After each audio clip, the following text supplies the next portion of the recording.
I'm interested in understanding this investing in something that goes down in value concept. I think I have an assumption of what you mean by that, but I'd like to understand, like, what can folks gain from that?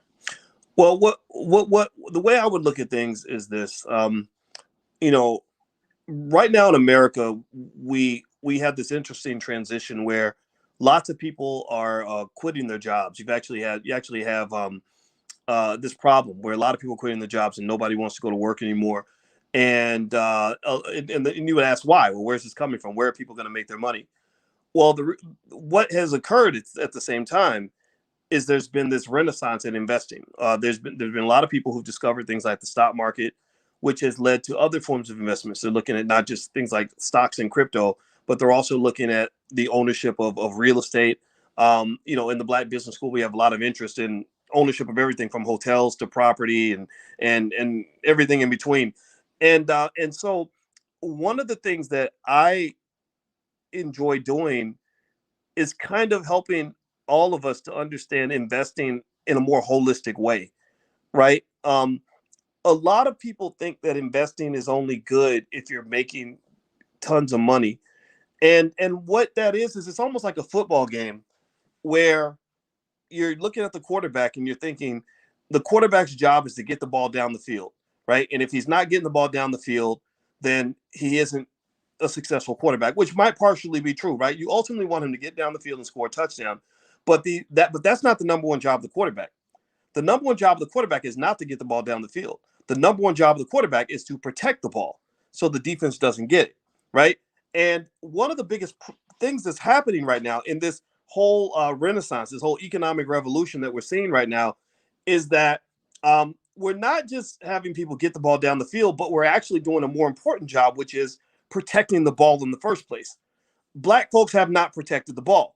We've given the ball away. We fumble on every play, right? Because Black wealth is just leaving like crazy, right? We're literally donating trillions of dollars on a regular basis to other communities, and that's why we don't have any wealth. So if you consider that, if you start with a more foundational way of looking at this wealth renaissance, and you say, okay, here's what we're doing. We are not fumbling the ball anymore. We're preserving the ball. We're preserving our assets.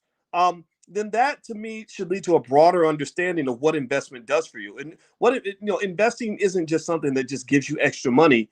Investing on top of that, it gives you freedom. People in America that don't have wealth don't have any freedom. I don't care what anybody says. It's just not true. Thirdly, it allows for the preservation of what you have, right? Income means almost nothing. Income is transitory, right? What matters is not income. What matters is wealth. What matters is not what you make, is what you keep. You probably heard that from somewhere else, right? So to me, let's say you got two guys, right? They both make $80,000 a year. One guy gets his money and he balls out. He goes to the mall, goes to the club, goes on vacation, buys the nicest cars, has the nicest clothes.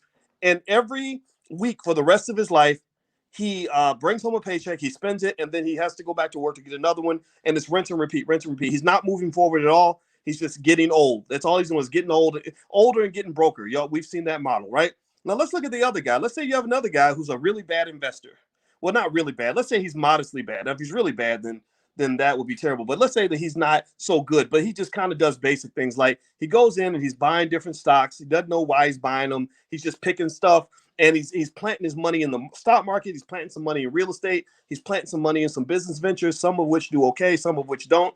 Well, if these guys do this, let's say for 5 years, each of them makes a total of $400,000 in those 5 years. One guy gives all his money away. He's down to zero. The other guy has taken, let's say, half of his 400K, and he's put 200K into very mediocre investments that haven't grown a bit. Let's say they've gone down 10%. So his 200K goes down to 180K. 5 years later, who's in a better position? The guy that has zero, or the guy who has 180K in the bank, right? I mean, so that's what I want people to understand, is that the biggest mistake you can make in investing is not making a bad investment. The biggest mistake you can make in investing is to not invest at all. And so ultimately, I think even mediocre investments are better than nothing. The fact that you're even in the game at least gives you a chance to win.